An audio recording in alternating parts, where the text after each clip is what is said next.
É impossível negar que o universo compartilhado da Marvel nos cinemas se tornou um exemplo a ser seguido. Até os haters precisam admitir que é bem difícil ter argumentos para dizer que os planos do chefão Kevin Feige não foram bem sucedidos. Aliás, o próprio Zé Boné gosta de dizer que o planejamento por trás desse universo está sendo construído há muito tempo, ao menos desde o lançamento de 2 filmes que, de certa forma, são essenciais para o MCU, O Incrível Hulk e Homem de Ferro. Como qualquer trabalho que é discutido e desenvolvido durante muito tempo, é óbvio que o MCU impressiona por conseguir conectar várias linhas narrativas e criar um resultado coeso. Com isso em mente, bora ser sincero e admitir que até mesmo as histórias com milhões de fãs e bilhões em faturamento contam com alguns errinhos, né? E a gente separou 10 deles que você nem percebeu, ou talvez tenha percebido, mas nunca admitiu, porque, né, ao que parece, todo mundo sempre tá disposto a passar um paninho ali pra Marvel. Pois é, né? Por aqui não tem dessas, a gente vai falar mesmo. Eu sou o Vitor Lisita e você tá na Fatos Nerd.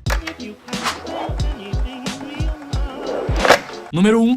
Homem de Ferro e a cura impressionante. Eu falei antes, né, sobre como o primeiro filme do Homem de Ferro foi um dos responsáveis por abrir caminho para todo o MCU. O longa recebeu aclamação do público e da crítica e ainda teve uma bilheteria que muitos filmes sonham em alcançar. Apesar de todos os elogios, o Homem de Ferro conta com alguns erros que podem passar despercebidos em um primeiro momento, mas que ainda assim, né, são errinhos. Por exemplo, você lembra da cena que vem depois de um embate entre o Tony e o Obadiah Stane, que é o Monge de Ferro? Lembra? O vilão usa um dispositivo que deixa o Tony paralisado por alguns momentos e até faz com que o mocinho sangre pelos ouvidos. É uma cena bem tensa e o sangramento indica que o ataque talvez gere graves consequências, afinal, esse é um sintoma que pode significar uma perfuração no tímpano ou, na pior das hipóteses, hemorragia cerebral. Porém, ao que tudo indica, o sangramento do Tony não era nada muito sério, já que na cena seguinte ele está se arrastando pela mansão sem sinais de um problema de saúde grave. E assim, olha, é comum que ferimentos em filmes de heróis sejam tratados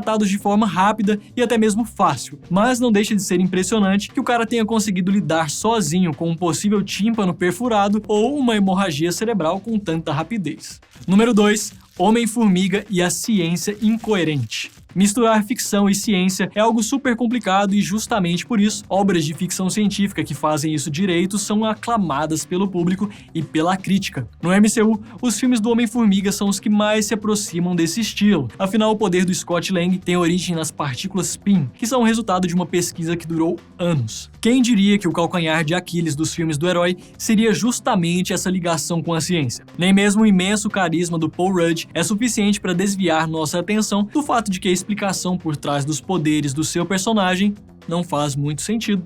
Ao menos no cinema, a história oficial por trás dos poderes do Homem-Formiga e da Vespa diz que as partículas PIM funcionam diminuindo ou aumentando o espaço entre os átomos, mas sem nenhum efeito sobre os átomos em si. Até aí tudo bem, mas segundo essa explicação, o peso dos objetos ou pessoas afetadas pelas partículas não teriam nenhuma alteração, afinal, os átomos não foram atingidos. Você tá me acompanhando? Acompanhei. Sendo assim, mesmo que o Scott diminuísse de tamanho ou aumentasse, o seu peso não mudaria. Então, carregar um tanque ou um caminhão no bolso seria praticamente impossível. E até mesmo aquela cena épica do Vingadores Ultimato, quando o Scott fica gigante e consegue se libertar das ruínas da sede da equipe, também não seria possível, né? Número 3. Feiticeira Escarlate e o sotaque secreto. Esse próximo erro tá ligado à base de uma personagem, mas não exatamente aos seus poderes. A Wanda Maximoff chegou ao MCU em 2015, certo? Ela fez sua primeira aparição em Vingadores Era de Ultron, ao lado do irmão Pietro. Eles são apresentados como habitantes de Sokovia, um país fictício no continente europeu. Essa informação é essencial para a construção da personagem, afinal, além de influenciar em suas atitudes no presente, também explica o sotaque carregado que ela tem. O único problema é que, com o passar dos anos, a personagem simplesmente perdeu seu sotaque praticamente, assim, totalmente. Muitos podem argumentar que desde a cena pós-créditos de Era de Ultron, Wanda estava vivendo nos Estados Unidos, o que poderia explicar a mudança do sotaque. No entanto, eu não tô falando de uma mudança, mas sim de uma perda total. A partir de Vingadores Guerra Infinita, a nossa Feiticeira Escarlate poderia ter nascido e crescido em qualquer região do planeta. De acordo com a Marvel, essa mudança tem a ver com o desenvolvimento da Wanda. E segundo a própria Elizabeth Olsen, depois do que rolou em WandaVision, a personagem voltará a ter o sotaque em Doutor Estranho 2. Agora bora esperar pra ver como ficou. Número 4.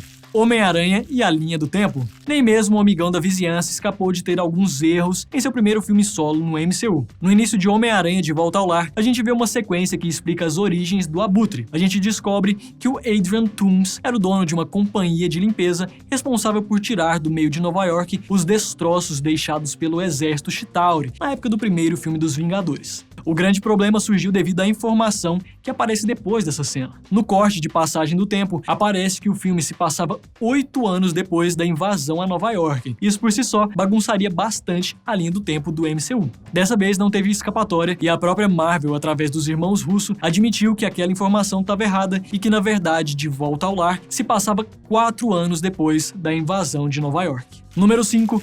Homem-Aranha e a introdução errada. O primeiro filme do Homem-Aranha no MCU tem outro erro que também acontece no comecinho da história. Graças a um vlog gravado pelo Peter, a gente acompanha a visão dele durante a batalha no aeroporto no filme Capitão América: Guerra Civil. O erro dessa sequência está no fato dos dois filmes contarem com versões diferentes na hora de introduzir o personagem. Enquanto em Guerra Civil, o Peter aterrissa em meio à batalha depois de roubar o escudo do Capitão, e logo em seguida é elogiado pelo Tony, em De Volta ao Lar o personagem aterrissa e emenda logo depois um oi pra todo mundo, sem esperar pela introdução do Tony. É uma diferença pequena, mas ainda assim não deixa de ser um errinho ali, né? De continuidade. Número 6. Bucky Barnes e o nascimento confuso.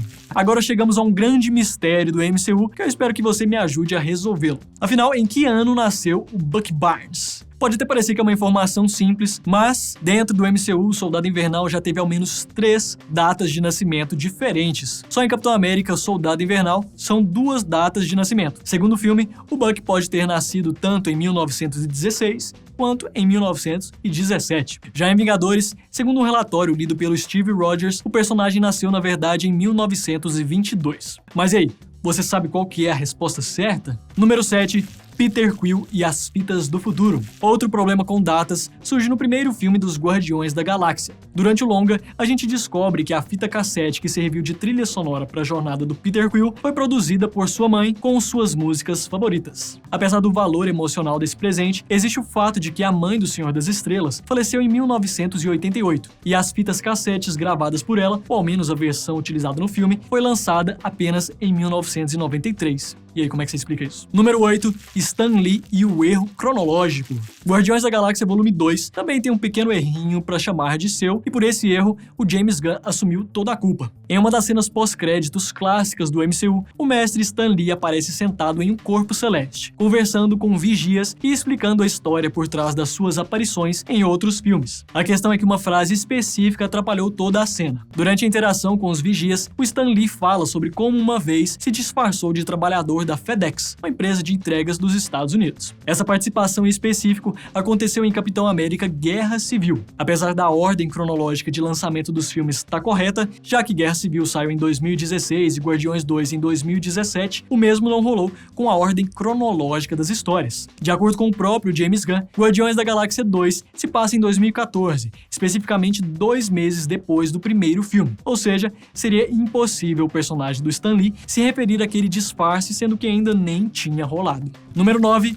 Odin e a manopla falsa. Falando em disfarces, não dá pra deixar de relembrar a manopla do infinito falsa que estava guardada no cofre do Odin em Asgard. A manopla apareceu pela primeira vez em 2011 no filme de estreia do Thor, e então reapareceu na cena pós-créditos de Vingadores: Era de Ultron. Diversas perguntas surgiram a partir daí, afinal teria Thanos roubado a manopla debaixo do nariz do Odin? Ou existiu toda uma batalha que a gente não ficou sabendo? A resposta veio em Thor Ragnarok. Após o seu retorno, a Hela, a deusa da morte, caminha pelo cofre do seu pai avaliando os itens que estão guardados por lá. Quando dá de cara com a manopla, a personagem apenas joga o objeto no chão, dizendo que obviamente é uma manopla falsa. Foi uma solução bem simples, mas também decepcionante para algo que gerou tantas teorias. Número 10. Thor e a sobrancelha estilosa. Ainda nos filmes do Thor, existe outro errinho curioso que passou despercebido e que acabou sem nenhuma teoria. No primeiro filme do herói, ele aparece com as sobrancelhas bem tingidas de loiro para combinar com o seu cabelo. Porém, esse detalhe foi abandonado nos filmes seguintes